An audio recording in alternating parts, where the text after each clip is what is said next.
के अन्य सदस्य, आईएन के सभी ट्रस्टी, एनडीएमए के सभी सदस्यगण, jury members, NDRF, coast guards और आईएमडी के डायरेक्टर जनरल्स, आपदा प्रबंधन पुरस्कारों के सभी विजेता साथी, अन्य सभी महानुभाव, भाइयों और बहनों, भारत मां के वीर सपूत नेताजी सुभाष चंद्र बोस की 125वीं जन्म जयंती पर पूरे देश की तरफ से मैं आज कोटि कोटि नमन करता हूं। ये दिन ऐतिहासिक है। ये कालखंड भी ऐतिहासिक है और ये स्थान जहां हम सभी एकत्रित हैं वो भी ऐतिहासिक है। भारत के लोकतंत्र की प्रतीक हमारी संसद पास में है। हमारी क्रियाशीलता और लोकनिष्ठा के प्रतीक अनेक भवन भी हमारे साथ पास में नजर आ रहे हैं। हमारे वीर शहीदों को समर्पित नेशनल वॉर मेमोरियल भी पास है। इन सब के आलोक में आज हम इंडिया गेट पर अमृत महोत्सव मना रहे हैं और नेताजी सुभाष चंद्र बोस को आदरपूर्वक श्रद्धांजलि दे रहे हैं। नेताजी सुभाष, जिन्होंने हमें स्वाधीन और संप्रभु भारत का विश्वास दिलाया था, जिन्होंने बड़े गर्व के साथ, बड़े आत्मविश्वास के साथ, बड़े साहस के साथ अंग्रेजी सत्ता के सामने कहा था, मैं स्वतंत्रता की भीख नहीं लूंगा, मैं स्वतंत्रता की भीख नहीं लूंगा, मैं इसे हासिल करूंगा। जिन्होंने भारत की धरती पर पहली आजाद सरकार को स्थापित किया था, हमारे उन नेताजी की भव्य प्रतिमा आज डिजिटल स्वरूप में इंडिया गेट के समीप स्थापित हो रही है। जल्द ही इस होलोग्राम प्रतिमा के स्थान पर ग्रेनाइट की विशाल प्रतिमा भी लगेगी। ये प्रतिमा आजादी के महानायक को कृतज्ञ राष्ट्र की श्रद्धांजलि है। नेताजी सुभाष की ये प्रतिमा हमारी लोकतांत्रिक संस्थाओं को, हमारे पीढ़ियों को राष्ट्रीय कर्तव्य का बोध कराएगी, आने वाली पीढ़ियों को, वर्तमान पीढ़ी को निरंतर प्रेरणा देती रहेगी।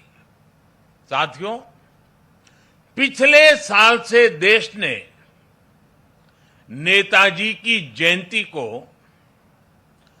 पराक्रम दिवस के रूप में मनाना शुरू किया है। आज पराक्रम दिवस के अवसर पर सुभाष चंद्र बोस आपदा प्रबंधन पुरस्कार भी दिए गए हैं। नेताजी के जीवन से प्रेरणा लेकर ही इन पुरस्कारों को देने की घोषणा की गई थी। साल 2019 से 2022 तक उस समय के सभी विजेताओं, सभी व्यक्तियों, सभी संस्थाओं को जिन्हें आज सम्मान का अवसर मिला है, उन सबको भी मैं बहुत बहुत बधाई देता हूं। साथियों, हमारे देश में आपदा प्रबंधन को लेकर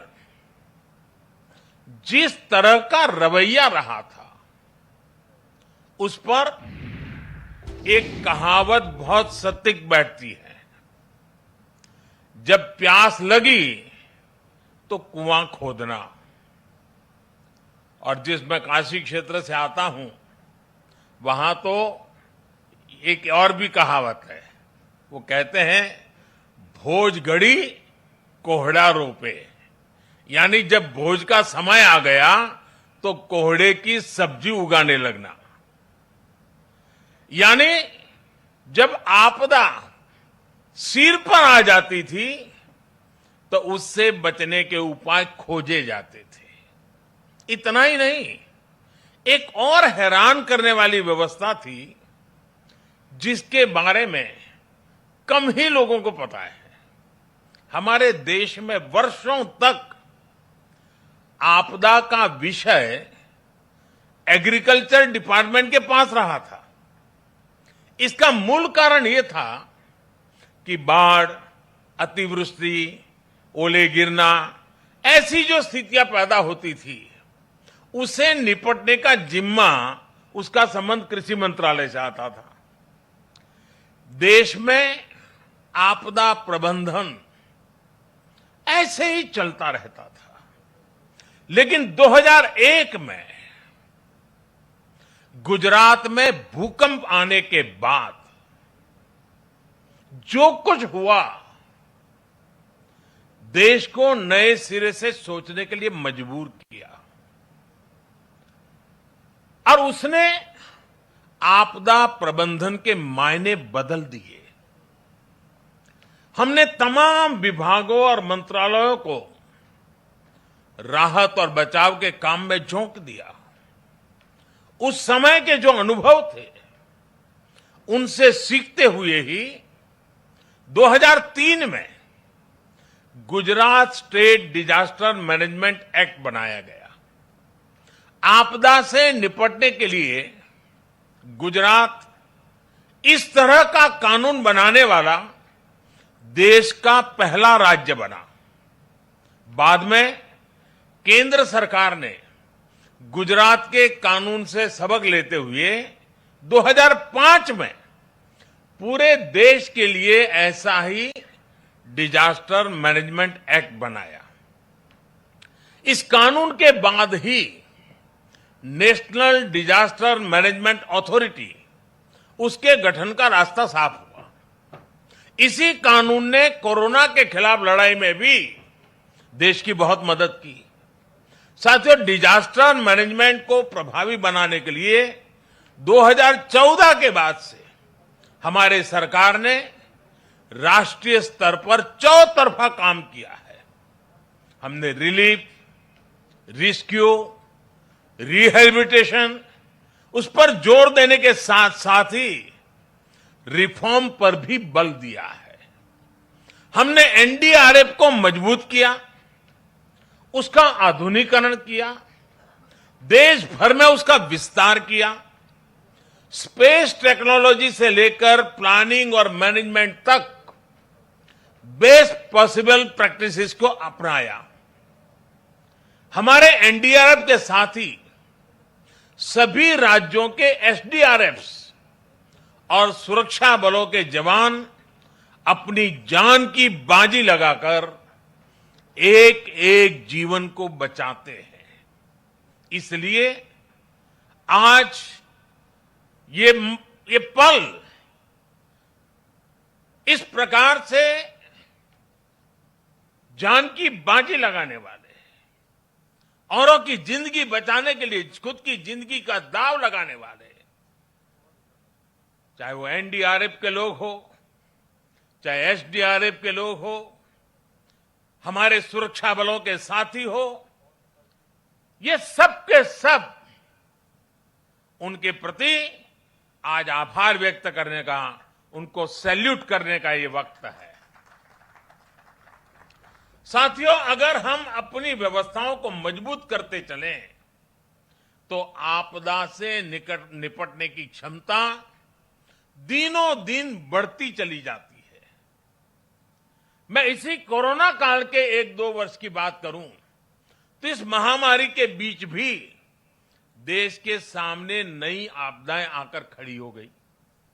एक तरफ कोरोना से तो लड़ाई लड़ी रहे थे, अनेक जगहों पर भूकंप आए, कितने ही क्षेत्रों में बाढ़ आई, उड़ीसा, पश्चिम बंगाल समेत पूर्वी तटों पर साइक्लोन आए, गोवा, महाराष्ट्र, गुजरात, पश्चिमी तटों पर भी साइक्लोन आए। पहले एक एक साइक्लोन में सैकड़ों लोगों की मृत्यु हो जाती थी, लेकिन इस बार ऐसा नहीं हुआ।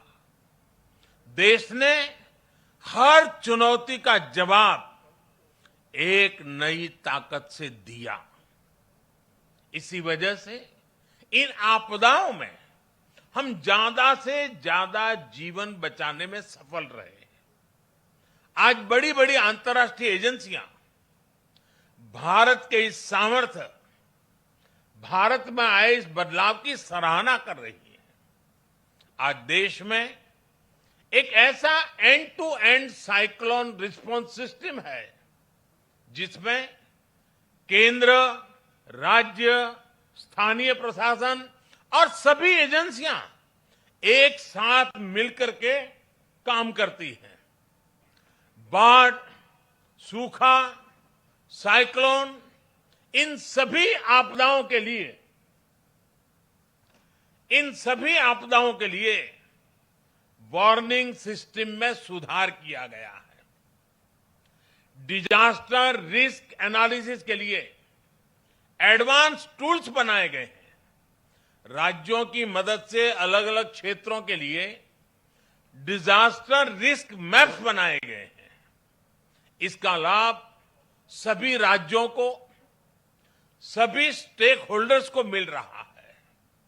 और सबसे महत्वपूर्ण, डिजास्टर मैनेजमेंट, आपदा प्रबंधन आज देश में जन भागीदारी और जन विश्वास का विषय बन गया है।